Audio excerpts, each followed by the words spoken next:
네, 전해드린 대로 윤석열 대통령이 한일 정상회담 이후 처음으로 열린 국무회의에서 이 반일 성과 논란에 대해서 입장을 직접 밝혔습니다. 두 분과 함께 정치권 소식을 자세하게 짚어보도록 하겠습니다.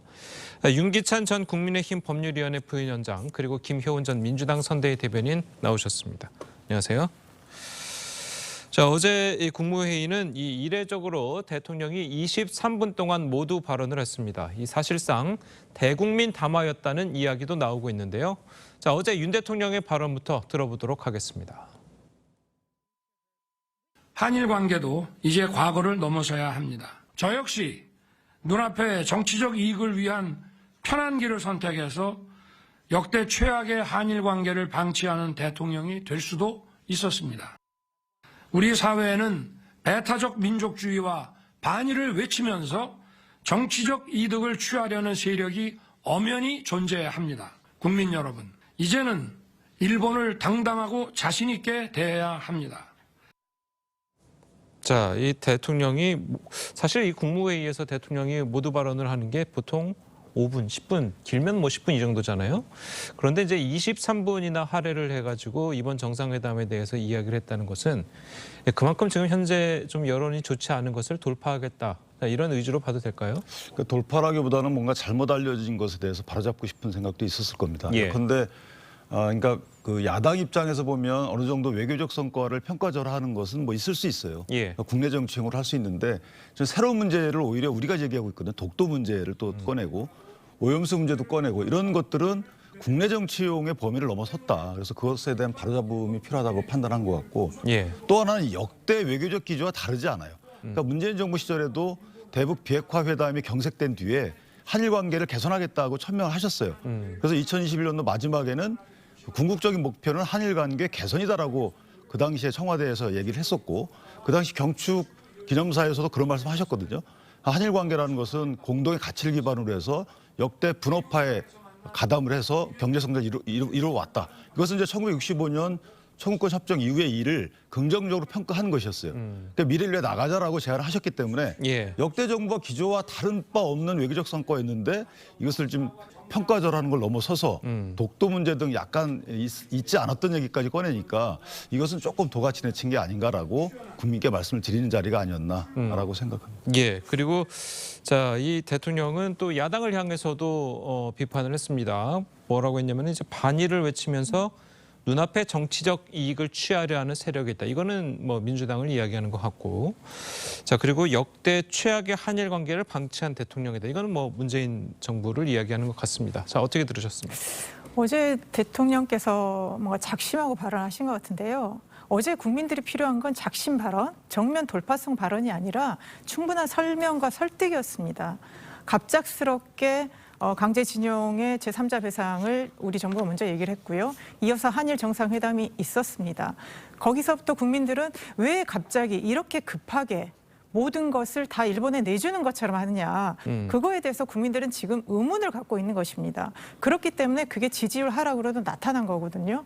그러면 이거에 대해서 설명을 해줘야 되거든요. 아, 그러면 우리나라 대법원 판결조차도 뒤집는, 그리고 일본 정부는 강제징용은 없다라고 주장하는 것에 대해서 왜 지금 한일 관계 개선을 해야 되는지에 대해서 설명을 해줬어야 됩니다. 지금 국민들이 그러면 한일 관계를 아예 파탄으로 나가서 저 일본과 아무것도 하지 않겠다. 저는 국민 여론이 그렇다고 생각하지 않습니다.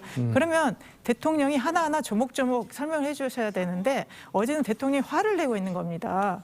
왜 국익도 모르고 이념에 매여서, 그리고 왜 미래를 생각하지 않느냐. 나는 청년 세대 미래를 위해서 이 모든 걸 안고 가겠다. 내가 지지율이 떨어져도 나는 인기 연연하지 않고 가겠다. 이런 얘기만 한 거예요. 의지만 표명하면서 예. 여기에는 전반적으로 전임 정부에 대한 강력한 비난이 있지 않습니까? 정치적 이익만을 위해서 내가 국민들 여론에 야합하겠으면 나는 인기 있지만 이렇지 안 하겠다. 그리고 문재인 정부를 향해서 완전히 무슨 5년 동안 그 수렁에 빠뜨린 것처럼 얘기를 했습니다. 그런데 지금 탈출구 없는 미로에 있는 거는 지금 윤 대통령과 윤 정부지.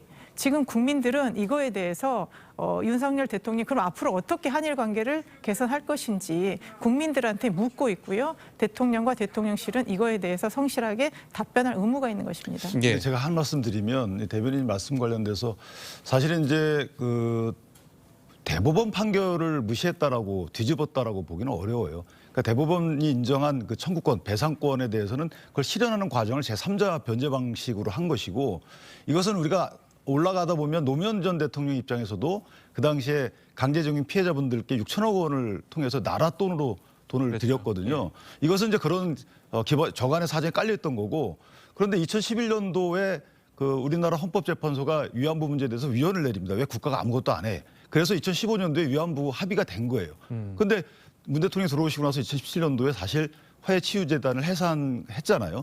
그러면서 일이 꼬이기 시작했던 거고 2018년도에 대법원 판결이 사법부, 그러니까 독립적인 사법부가 대법원 판결을 통해서 청구권을 인정하면서 이제 이런 문제가 터진 거란 말이죠.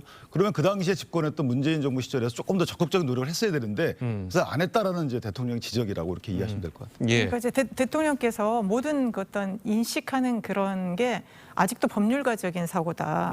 65년에 한일 청구권 회담에서 이미 다 끝난 사안이다. 그렇기 때문에 이거는 법률적으로 어떻게 할 수 없다. 그러니까 다른 대안을 마련하자. 뭐 다른 대안이 국민들이 합리적으로 받아들일 수 있는 대안이면 좋겠지만 대통령께서 지금 어떤 역사를 인식하는 거나 리더십을 행사하는 부분에 있어서 굉장히 법적인 옳고 그름의 문제만 따지고 있고요. 왜 역사 인식이나 해석에 저는 독점적 권한이 대통령 한 사람한테 있는가 이거에 대해서 저는 문제를 제기를 하고 싶은 겁니다. 3.1절 기념사에서도 일본은 군국주의 침략자가 아니라 글로벌 협력 파트너 바뀌었다고 했습니다. 물론 이거에 대해서 아직까지도 국민들은 일본 식민주의에 대해서 반감을 갖고 있고요.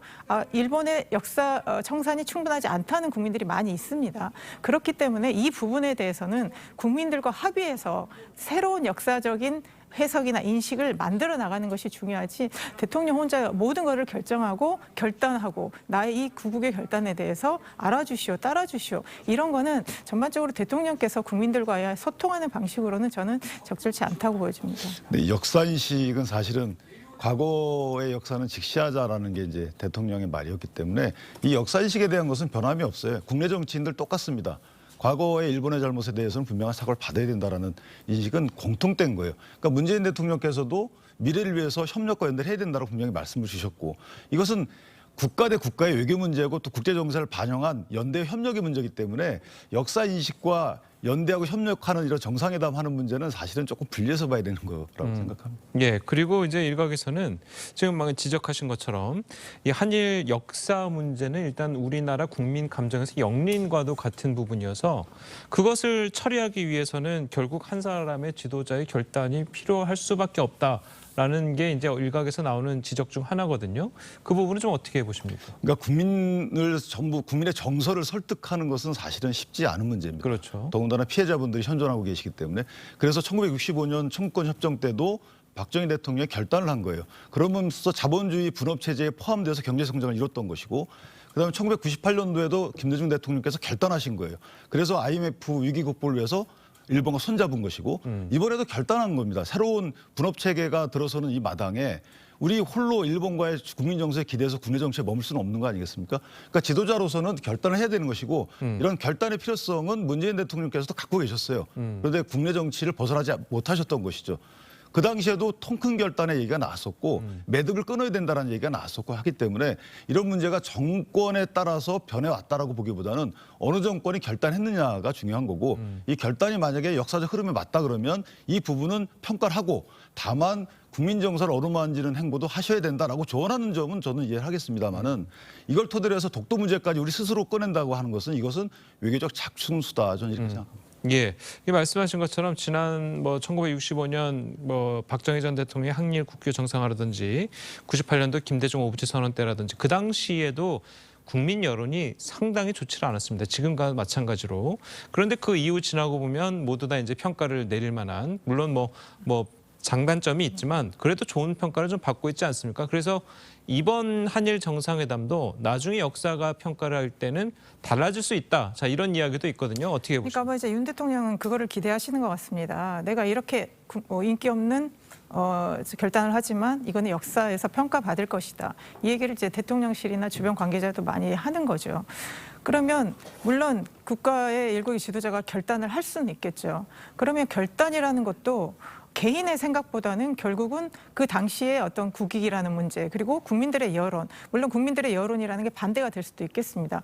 그런데 그 당시 그러면 박정희 대통령의 결단, 김대중 대통령의 결단 이게 같은 선상에서 볼 수 있는가 문제고요. 특히 김대중 대통령 당시에는 이 정도까지의 여론이 이렇게 첨예하게 대립됐는지는 제 기억엔 그런 것 같지 않습니다. 그리고 그 당시는 어쨌든 김대중 오부치 선언이라는 걸로 인해서 많은 진전이 있었습니다. 일본이 어쨌든 사고의 뜻을 명확히 한 상태였기 때문에 그때는 어느 정도 여론이 그래도 저는 따라갔다고 보는데 이걸 어떻게 같은 선상에서 보면서 윤 대통령과 대통령실은 일본은 사과를 많이 했다. 50번 이상을 했다라고까지 얘기를 하거든요. 그래서 윤 대통령께서 이런 의지와 결단 그리고 역사의 평가에 맡기는 부분에 대해서는 지켜봐야 되겠지만 결국은 후대 역사의 평가도 긍정적으로 끌어내는 거는 윤 대통령의 노력이기 때문에 어제와 같은 그런 식의 전 정부를 탓하거나 굉장히 국민을 꾸짖는 듯한 그리고 이런 문제 제기에 대해서 정치적이다라고 하는 거는 글쎄 후대 역사의 평가에 있어서 그렇게 긍정적인 영향을 미칠 것 같지는 않다라는 생각입니다. 예, 이 후대 역사적 평가도 평가지만 지금 현재 우리나라의 이제 계속 여론이 안 좋은 것도 사실이잖아요. 어제 대통령의 23분 발언에 어떻게 이제 변화될지 모르겠지만 그래도 좀 국민을 설득하는 앞으로 이제 설득하는 그런 노력이 좀 필요하다는 지적도 나올 수 있거든요. 어떻게 보십니까? 그러니까 국민을 설득하는 부분은 당연히 해야 되는 거고요. 여기 야당도 동참하면 좀 더 설득이 더 쉬워지겠죠. 사실상 진영화되어 있는 국민들 입장을 볼 때는 그런 게 있는 것이고 또 하나는 일본과의 외교적 노력에 의해서 국민이 설득되는 부분도 없지 않아 있습니다. 예컨대 기시다 총리가 혹시나 올 하반기에 방한을 하게 되면 그 방한한 자리에서 진전된 뭔가 과거사에 대한 입장을 내놓게 되면 국민들 입장에서는 뭔가 조금 더 정서적으로 어떤 만족감을 얻을 수 있는 입장도 되는 거라서 윤석열 정부 입장에서는 외교적 노력을 기울임과 동시에 야당도 사실 찾아가야 돼요. 찾아가서 함께 국민과 설득하자라는 이런 제안도 해야 되는 것이고 옳다는 것을 본자 혼인만 갖고 있는 것이 아니고 정치권과 공유하고 이 정치권과 공유를 통해서 국민께 전파하는 이런 좀 국민적 정서를 완화시켜드리는 노력도 한편 필요하다. 그러나 제일 중요한 것은 일본의 전형적인 자세가 나오도록 우리가 지속적으로 노력하는 것이다. 그것은 일본의 국내 여론을 우리가 이끌고 오는 어떤 노력도 같이 필요한 겁니다. 그 일환으로 지금 이것이 진행됐던 것이고 이전에 김대중 대통령께서 하셨던 대북 햇볕 정책의 일환이라고 볼 수도 있는 겁니다. 여태까지 문재인 정부가 그 외교 정책이 잘못됐다고 보지 않는다고 치면 그런 압박용 국내 정치형 압박을 통해서 일본의 사과를 이끌어내려고 했던 이런 노력들이 성과를 거두지 못했잖아요. 그러면 김대중 대통령이 이전에 오부치 선언과 같은 햇볕 정책을 통한 노력을 다시 한번 해볼 필요도 있는 겁니다. 그래서 해보고 나서 성과가 없으면 다른 대안을 한번 찾아보자라고 그때 비로소 어떤 공세적 입장을 취해도 되는 것인데 외교적 성과를 무의로 돌리는 또는 이에 더해서 독도 문제를 마치 분쟁 지역화하는 이런 야당의 어떤 공세는 조금 수위를 넘지 않았나 그렇게 생각합니다. 알겠습니다. 자, 그래서 어제 민주당 같은 경우에는 윤석열 대통령, 박진 외교부 장관, 그 김성한 안보실장 등등 5명을 신을사오적이라고 규정을 했습니다. 자, 신을사오적으로 규정을 했는데, 자, 박진 외교부 장관에 대한 탄핵 소추 다시 할 가능성이 있습니까? 글쎄 일단 작년에 외교 실책으로 인해서 이미 해임 건의안을 한번 제출했고요. 통과됐음에도 불구하고 대통령께서 전혀 염두에 두지 않았은 그런 상태입니다. 그래서 우선 먼저 박진 장관은 민주당 국회로부터 일단 불심을 받은 상태라는 걸 다시 한번 말씀드리고 싶고요. 이게 또 해임 탄핵까지 갈까 이거는 또 민주당에서 더 논의를 해봐야 될 상황인 걸로 보이는데 어쨌든 지금 작년부터 외교에 있어서 과연 우리 외교 라인들이 잘하고 있느냐에 대해서는 긍정평가를 내리기 어렵습니다. 박진 장관부터 시작해서요. 김성한 대통령실 안보실장, 특히 김태효 안보실 차장이죠. 이 라인이 과연 우리나라 국익을 위해서 외교 역량을 갖고 있는 사람들인가에 대해서는 작년부터 많은 의문을 갖고 있고요. 특히 이분들의 친일본적 사고가 이번 일본과의 문제를 해결하는 방식 그리고 정상회담을 치르는 데 있어서 많은 영향을 미쳤고 앞으로도 크게 영향을 미칠 것이다. 이런 것들을 우려하고 있기 때문에 이 지금 외교 라인에 있어서의 이런 난맥상 특히 정말 국익에 반하는 이런 생각과 행동에 대해서는 뭔가 구체적인 조치가 필요하고요. 인적 쇄신이나 이런 부분까지도 아마 국민들의 목소리로 요구할 수 있는 것이 아닌가 그렇게 생각합니다. 예, 알겠습니다. 자, 그리고 이제 민주당이 독도의 날을 법정 기념일로 지정하자 이렇게 이야기를 하고 있습니다. 자, 독도의 날을 법정 기념일로 지정하는 것은 뭐 당연히 좋은 발상인데 지금 현 상황에서 과연 이걸 주장해야 되느냐 자, 그런 지적이 나올 수 있거든요. 그러니까 맥락이 사실은 이 정상회담 관련된 맥락으로 뿐이 이해가 안 되는 것이고요. 그 지정하는 면이 마치 독도를 아까 제가 말씀드린 대로 대한민국이 피하고자 하는 것이 분쟁 지역화 아니겠습니까? 예. 근데 독도의 날을 기념하는 것은 그런 분쟁 지역으로 촉진하는 면에 도움을 오히려 준다. 그래서 일본이 바라는 면 같기도 해서 이 부분은 추후에 국민적 공감대를 형성한 이후에 하는 것이 맞다. 지금 말씀하신 대로 외교조차도 국민적 공감대를 형성해서 하자고 하시는 입장에서 보면 독도의 날 기념화하는 것은 조금 이후 시기적으로 좀 너무 빠르다라는 생각이 듭니다. 예, 알겠습니다. 자, 오늘 두 분 말씀은 여기까지 듣겠습니다. 잘 들었습니다. 고맙습니다.